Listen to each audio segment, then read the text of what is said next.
Hello everyone and welcome back to my channel, and today I'm going to be reviewing um, The Owl House Season 1 Episode 11, Sense and Insensitivity.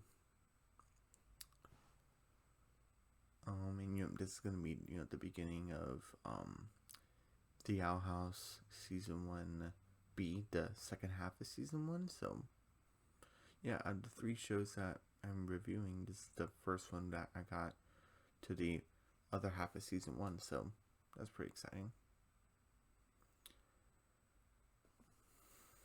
Okay.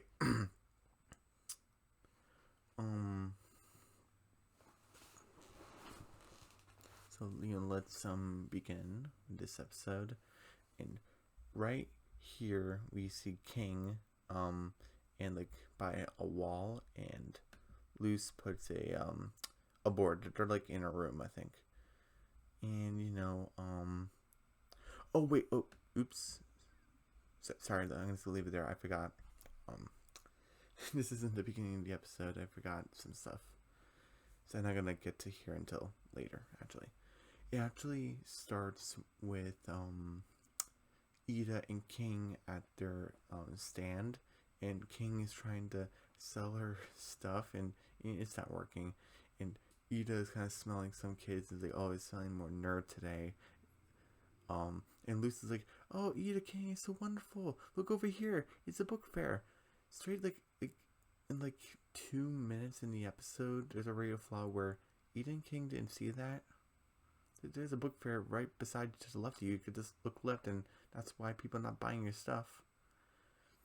Whatever, it's in that 95 right now, but okay. So and they're basically walking around, and there's a bunch of puns everywhere. Oh, you Humpty Dumpty, ah. But they're basically just walking around, and Lucy's like, oh, this is so wonderful, and Edith's like, okay, A, I'm bored. Two, these books are disgusting, and C, I'm just gonna go over there because this is just awful. And then King's like, oh, do you wanna come with me, buddy? I can even let you ride in my hoodie. And say, ooh. So King's is riding Lucy's hoodie, and they're just walking around, and and there's like a writing competition, and Lucy's like, oh, this would be perfect for me because I always wanted to be a writer. And King's like, wait, what? I thought you wanted to be a witch. And Lucy's like, of course I want to be a witch, but back where I'm from, that's impossible. So my runner dream is to become a writer. He's like, I know my good angle because I had this picture ever since I was 7. It's the classic picture in the back of the book of novels where they sit, the author sits on a porch or a park bench or like by a window, and they're always wearing sweaters. So I wish I can show that picture, but whatever. But and basically instead of saying that and people that become like famous, like this guy, and it's like too much where it's like oh like what's his name, John or something, like, can you sign my baby? Oh, I'll sign anything. Really? I don't know. I thought that was too much. Okay, you get it, he's famous, but Andy, but and King's all into this, like like, oh, he's like, look how he's ruling over to his minions and stuff, like his fans. Like, Lucy Human, I'll help you write this book. And Lucy's like, yay! So alright, let's go and get to the B plot where um what happens? Oh, Ida is basically saying like, oh, these books are terrible, and she has one book that has like a mirror on it. It's like, oh, like another wrinkle that the curse is getting worse. So, and then she hears Lilith's voice, and she hides like behind the tapestry that says read or die, skate or die. Okay. Is it, oh, Lilith, like, what's she doing here? And she's like, like, oh, do you have like the item I requested? Is it, oh yes, like I have it right here. And her map. It's like, oh, like the map to the bloom of eternal youth. Is, oh, what's that? And it's another thing where sometimes you can make fun of the audience, and it's probably funny. This isn't really funny, where it's kind of, or they make fun of themselves, like, Miss Lilith, aren't we supposed to go after the owl lady? Remember that whole thing? It's her sister. I'm pretty sure she remembers.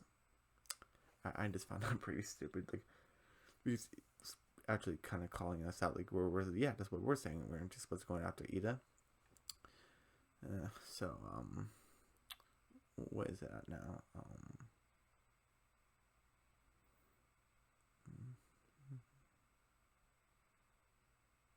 885 right now. And even Lois says like, oh, like my sister's curse is made her like old and fragile. She won't be a problem to us, and she should be here when we get back. And Ida gets mad at this, and and this is more important to the Emperor. This bloom of eternal youth. So let's go, Steve. I guess his name's Steve, the Hollow Knight guy. And then like like appears, and it's like, it goes to the guy. It's like, oh hey, what were you like selling my sister there? And it's like, oh, there's a map to the bloom of eternal youth, and basically grants you youth for like what do you say, a millennia, I guess. And he's like, oh, this is gonna be awesome, and I'm gonna get this before her, and that will prove to her I'm not so old, like, and fragile. And he's like, oh, you can't go without a map first, and he has a bunch of maps. They already did this with Luce in episode 2, which is before Wizards, where the puppeteer that's pretending to be a wizard had these separate maps of, oh, the chosen one, the chosen one. So they're doing the same thing with Eden and Love. You can do better. 80.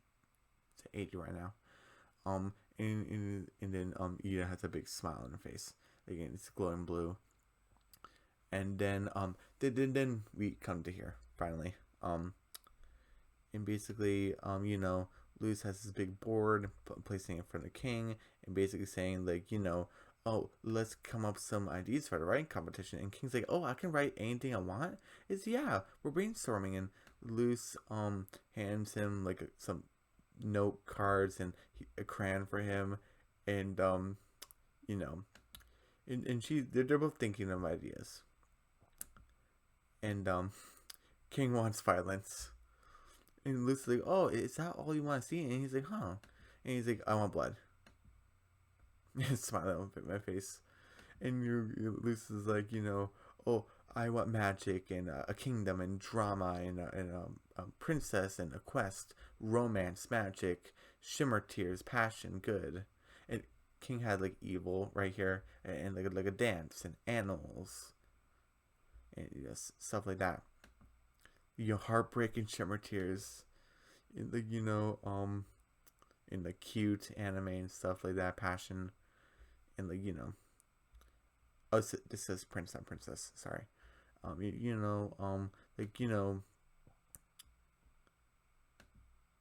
literally, oh, the story is about the main character, the good witch Lazura, ha ha ha, and she's a good witch and she helps everybody. And King's like, oh, this is my character, the king. I mean, the ruler of demons, and he wants to rule over everything. And victory shall be ours, basically. And Luz has his typewriter. Okay, not for the easy part. We're gonna write the book together. And it's kind of like a montage where it's like, Act 1, Act 2, Act 3.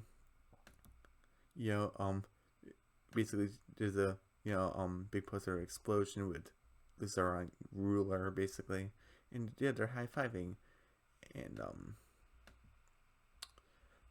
step 1, find cat. Step 2, endanger cat. Step 3, shave cat, question mark. Step 4, complete book. And they're both like, yep. And the story structure, I guess, and they're drawing a face on it. Okay, they're being funny. And it's called Luzara's Awakening. Oh, okay. And I just want to like play this clip right here.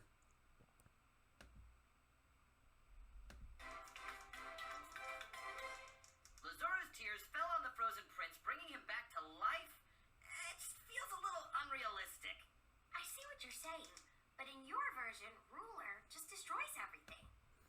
So basically having like a back and forth, like, so like Luzara's tears, like cold tears, like goes on his cold face and wakes him, basically. He's like, oh, it seems gushy. And he's like, well, yeah, but in your version, ruler just destroys everything. I think a lot of things, this romance can break the tension. And King, I kind of agree with King here. I mean, shipping is okay, but like, he's like, there's more to life than shipping. Get life. And he's like, oh, don't you dare insult Shippy in my presence. So definitely like a controversy like on the internet. Okay, I agree with King more. You guy has story. And basically he's like, oh, apprentice, like in the living room. And he's like, okay, I'm gonna see what Ida wants, and we'll come back and we're gonna figure this out together. Okay, writing buddy. And then King's like, my turn to write. Then you see Ida with like her cloak and with the Bloom of Eternal Youth map, and he's like, oh, what's up, boss lady?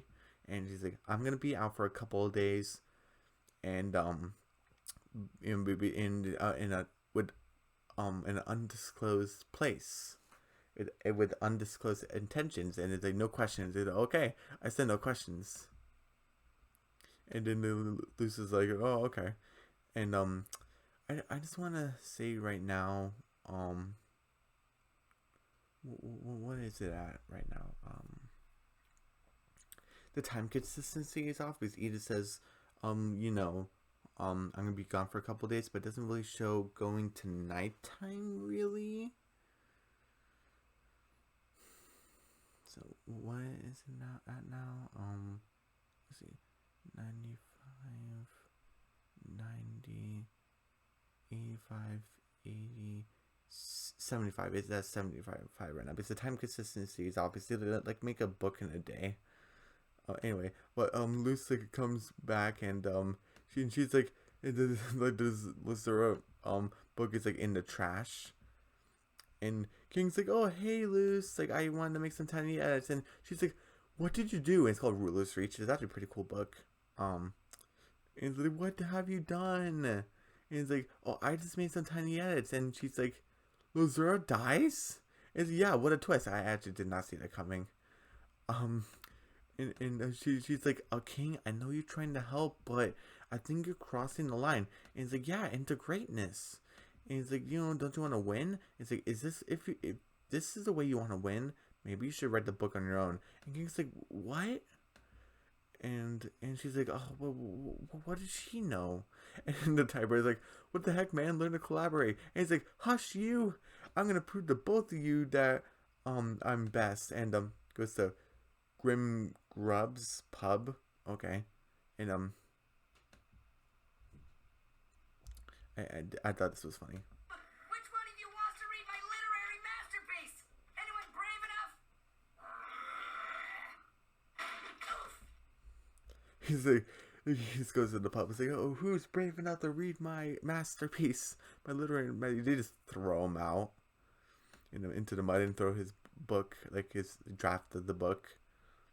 And he's like, ugh. And then this guy shows up. He's like, oh, I'll read your story. And he reads it backwards for some reason. And like, he opens his like third eye and it's kind of like reading it backwards. And like, it's like, oh, did you read this? It's like yep. Like I wrote it by myself. Only me. So is that like a 70 right now? Because why do you read it backwards? Why didn't you read it frontwards? Okay, whatever. And say like, oh, can I interest you, like, give you some fruit punch and we'll talk business. It's like, oh, I love punching. And basically saying like, oh, here's some fruit punch. Like, basically like, I kind of like a design with the glasses and everything. It's like, oh, I can make you. Oh, so what's your name, King? So it's more like a ranking than like a name. And so, well, I can make you famous. I can be a publisher, and basically I can make you famous as like, what was his name? John or something. I can make you famous as him. And you see a rogue abomination, the eyeball girl that was in Gus's club or Matt's club, Bartholomew's club now. Amelia, the girl she'll go unnamed, and side characters basically. And he's like, oh, finger guns and everything, and girl named and Amelia are just all over the sky. And he's like, oh yes, I definitely want that. Make me famous as him. Is okay, like sign this contract, and classic, read it, and he puts this paw print like in his paw in the fruit punch and makes like a like it makes a paw print on the contract and it glows, so it's sealed. And he's like, you're ominous and I like that. And he's like, oh, get ready to be famous, Mr. King. And I'm just gonna leave it like that because that's the end of the clip. So I think his name is Pignette, I think. So Pignette and King make a deal, basically. And I believe it goes straight to the forging, like I said. I already took a point off at the time consistency, but basically, I like how it's like forged. That's how they make the books and the cover and everything. It looks pretty cool. And basically, they make a book, and Basha is actually into the book also. So I actually kind of like that. Um, and basically everyone's all over him. They're giving him a scarf and everything, and he's just walking around, and he's just enjoying like the praise and stuff. And there was like a joke where they kind of stole it from The Simpsons, where King's like, "Oh, spend money on the thing I wrote," and it was kind of like the same thing in The Simpsons. Like I forgot its name, but like, oh, like buy my book, basically. It's basically the same thing. So what is it at right now? 70. Yeah, I'm trying to think. Wait a minute.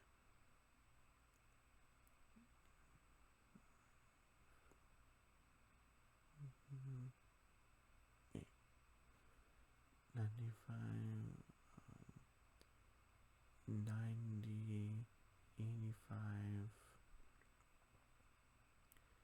80, 75. So it says 75 right now. I'm trying to make sure I don't like miss anything. Yeah, 75, right? Oh, but no, it's at 70. The whole Set My Baby thing. Wait, so 70. So okay, so it's at 70 right now, basically. And so then so 65 actually, because the whole the ceiling from The Simpsons thing, the whole spend money on my thing I wrote, and everyone's just like like throwing King in the air. Like, oh, your book's so amazing, and the girl named like stole the King's like poster. And they got this good angle, so she just stole that. Oh, okay. Um, and basically, it's like, oh, the big nose girl is like, oh, can you please read my story? And like, he just signs it like, oh, like I love being famous, and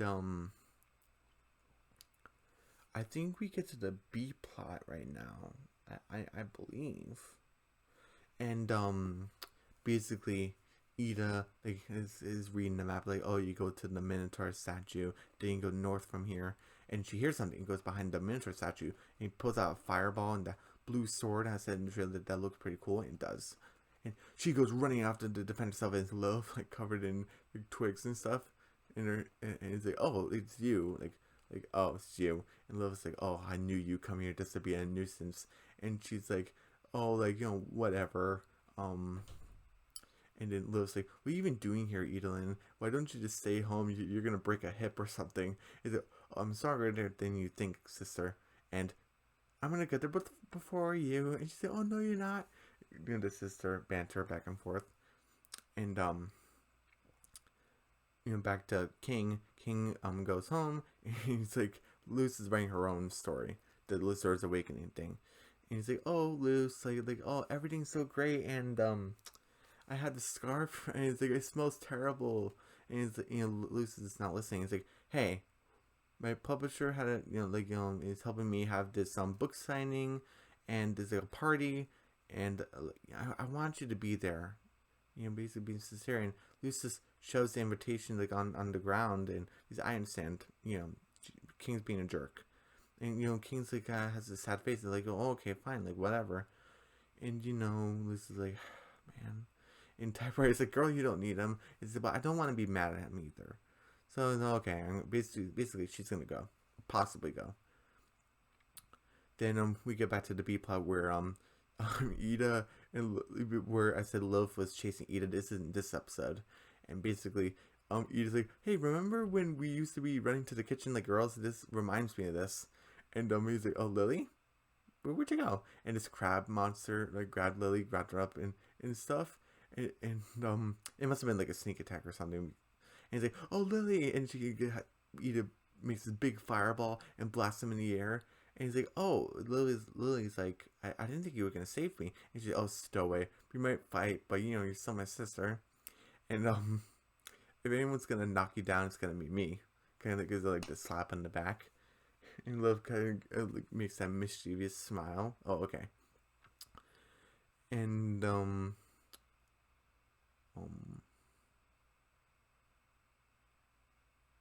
oh, right. We're still in the B plot where Ida and Love well, Love comes across that bloom of eternal youth, and Ida puts her head against her, and it's like, oh yeah, I found it too. And Ida's like, oh, the bloom of eternal youth, kind of knocks Lily down, and it's like, I beat you, and I'm the best. I prove I'm not so fragile. It's like, oh, Ida, why you have to do this? And it's like, oh, I'm gonna prove to you. And it's like, oh, like I finally got it. And it basically turns into nothing. And then this guy just shows up. It's like oh, like ooh, like I got you in my grasp.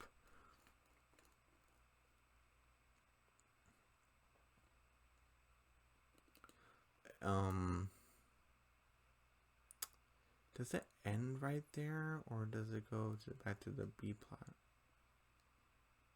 Oh, there's like oh yeah, the bloom of eternal youth. It's like gone, or maybe it never exists at all. Now I'm gonna feed you to my life essence, basically.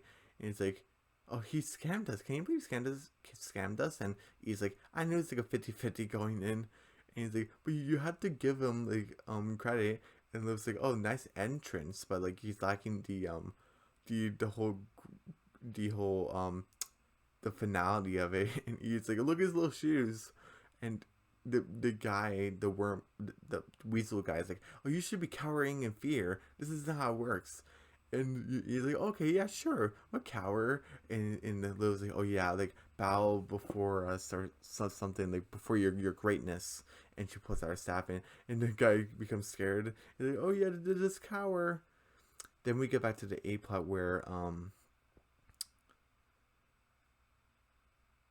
oh, I kind of messed up.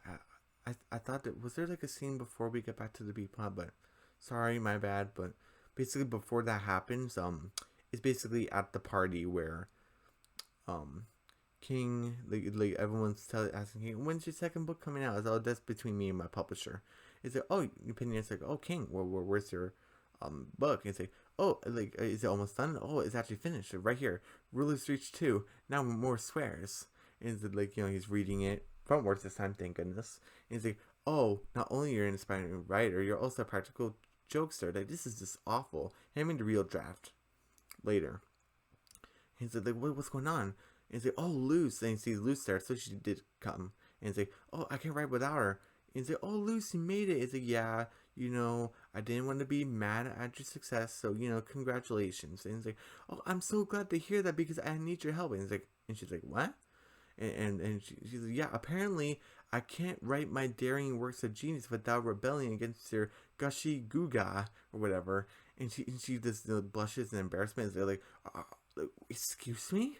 And he's like, oh, we make a great team. Here's the pen, clicky, 10 times a wasting. And she grabs a pen, and she just drops it. It's like, I'm not gonna write for you after you just trash all over my ideas, after you make fun of me.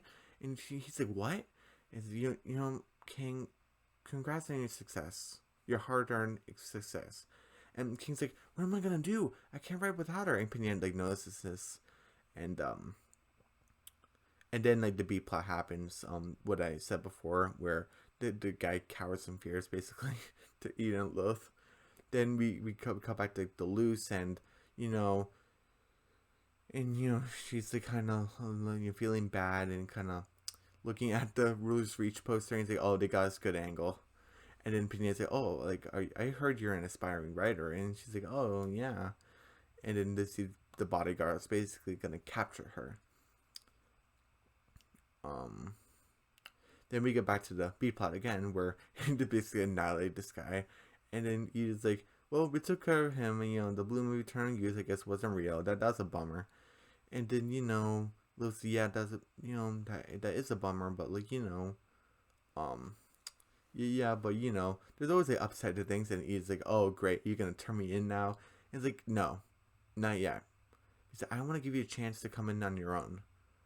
You join the Emperor's Coven, Idolin. Like, you know, the Emperor can even heal your curse. And Ida has this shocked face, like, wait, really? Cause like, like she didn't know that. And you know, she's actually kind of thinking about it, and like, you know, and she's about to shake her hand, but she like doesn't know. Like, I'll figure it out on my own. I don't want to own anything. So you catch you later, sis. And he's like, not if I catch you first. And they had that like heart to heart moment. And she just goes on a sap and just flies away. And then the guy's like, "Oh, I'm glad I can help in your sisterly moment." And she just blasts him again. Back to the B plot where King is basically freaking out, looking at the audience, and there's another joke where she basically like Amelia is like saying like, oh, like if the book is even a little bit worse than the first one, I'm gonna spend every day in my life trashing it.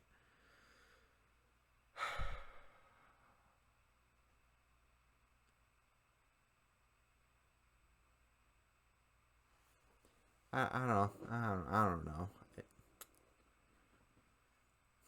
I didn't. So, Amelia, you want to spend every day trashing it? Like, you want, that's not how you want to spend your life? I don't know. I didn't like it. So that is, you know, 65 right now. And basically, you know, King comes clean opinion. Opinion. I have to be honest. Like, I can't. I can't write it. And they say, oh, you can't write without your writing partner? And they all like, come with me. And the King said, what's going on? And he's loose in the box. He's like, oh, what did you? And it's like, oh, like, you know, I basically trapped her in here. And she's like, that snazzily dressed lizard man, like, trapped me in here. And King's like, Pignette, let her go. And he's like, no, like, you know, you can write together you before you can do it again. And he's like, oh, don't give me that look. Like, writers do this in literal crunch time. And Luce makes the joke is like, oh, that just undermines everything or something. I forgot what she said, but I thought it was pretty funny. And they say, oh, like, King's like, no, I'm not gonna write for you if you're gonna capture my friend. He's like, oh, you have made a contract, basically. And he puts him in that jail cell, the cube. And he's like, if you don't, I'm basically gonna trap you like I did to this because oh, excuse me, because actually I forgot to mention, King's like, oh, where is John? Because I want to matching scars with him. Oh, he's a little cubed up at the moment or something. So because he turned to a tiny cube. And he's like trapping all of them in here, so he's keeping them captive. That's really scary. And it's like, oh, you know, TikTok, like, you know, the cube is gonna crush you if you don't write together. And basically, King's like, what are we gonna do? And you know, Luce is like, I have my book. And King's like, oh, but it's nothing but flowery nonsense and gushy moments. Like, I can't put my name on that. And Luce is like, King, that's the reason why we're in here, because you can't compromise. All I wanted to do was write a dumb story with my friend. And King's like, you know, Luce, I'm sorry. Like, you know, you're here. And you're living your dream. Like, to become this great witch. And this is, like, the closest thing I'll have to becoming famous again. Like, to be that demon king that he once was. And, like, you know, it went to my head. I treat you yeah, I was a jerk to you. I'm sorry. And, you know, Liz is like, you know, it's okay. And she's like, I have a way to get out of here. Are you with me? And he's like, just tell me what to do. I'll do it. And, you know, and he's like, oh, yeah, we're done. It's like, oh, that was quicker than expected. And the cube is almost about to crush them. And then he opened, like, the circle. And, like, he's writing. He's like, and he's like, crushing him even more. It's like, dude, this is more flowery than the last book. And he's like, oh, like you know, skip to the finale, basically. And basically, he flipped it and he makes the, and Luce drew the light symbol. He's like, what was this? And Luce is like, light spell. And she, like, hit it. Question, how did she know he was going to leave the circle open there? What if he just opened it and it closed it back up? Like, what then? Like, you know? So it's at 60 basically. That makes no sense.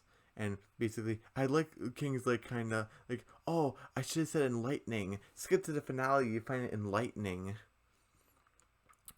And basically, lose the King, get the contract, and King gets the scarf, gets the contract, and basically Luce rips it up with with her teeth and everything. So it's not a good contract, basically. And the box bursts open, so they don't have a contract anymore. And basically Penny's like, oh, you're not going anywhere, and basically he's like, oh, King's like, oh, really? And then he opens the suitcase full of the tiny black people, and they're gonna go get revenge on Penny, go bounce on him. And it's like, okay, come on, we have to go. And then he just easily gets them off him, and he turns his pen into like an axe. So he's gonna go kill him. And basically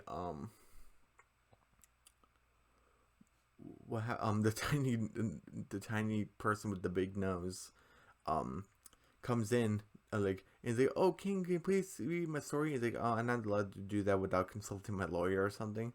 And then Penny's like, oh, I'll read this if you just promise to go when I'm done with this, and like, let me annihilate these two. Is it? Oh yeah, sure. And then he reads it. He's like, oh, he's in tears. Like, oh, this is so wonderful. And like, how would you like to be sorry? And King's like, what about King? What about me? He's like, you're old news. Oh, she's like the new thing, and she like takes off his coat and glasses. It looks good on King, and it looks too big for the girl, but whatever. And she's like doing the finger guns and everything. And then Luce is like, oh, are we good? And he's like, yeah, sure, get out of here. And then and she grabs King and like, let's go. Let's get out of here. Then Ida comes home, so they're all home, and Luce and King and the typewriters there also. And Ida kind of spreads out her legs and arms, kind of like Al Bundy, and it's like, I just want to relax, not think about today, and basically read a book, nice book. Luce and King are kind of afraid because books now, because they almost got crushed. Is it books? Oh no, we don't want to. And he's like, what's going on there? And it's like, oh, what's this book that King wrote? And then the typewriter is like, girl, you have no idea, like, you don't want to know. End episode. I'm glad it didn't fail, but coming from the mid-season finale to this episode to be the second half of season 1, last episode it was a D. This episode is also a D. Come on, make the next episode at least a C. Come on, we had these 2 okay episodes in a row, so let's have a good episode next time. So it didn't fail, thank goodness, but it's a couple of stuff, joking with the audience, trying to joke about the characters, and it doesn't really work. But yeah, episode 11, 60, and tomorrow, well, actually, I'm doing 2 videos today, so today's gonna be episode 11, and also today, when this video comes out, I'm gonna do episode 12 also, so that's gonna be pretty cool. And also today's gonna be episode 12, Adventures in the Elements. So, and everyone, don't forget to subscribe to my channel, hit the notification bell, give me a big thumbs up, leave a comment down below, and I'll see you guys today for episode 12. Bye.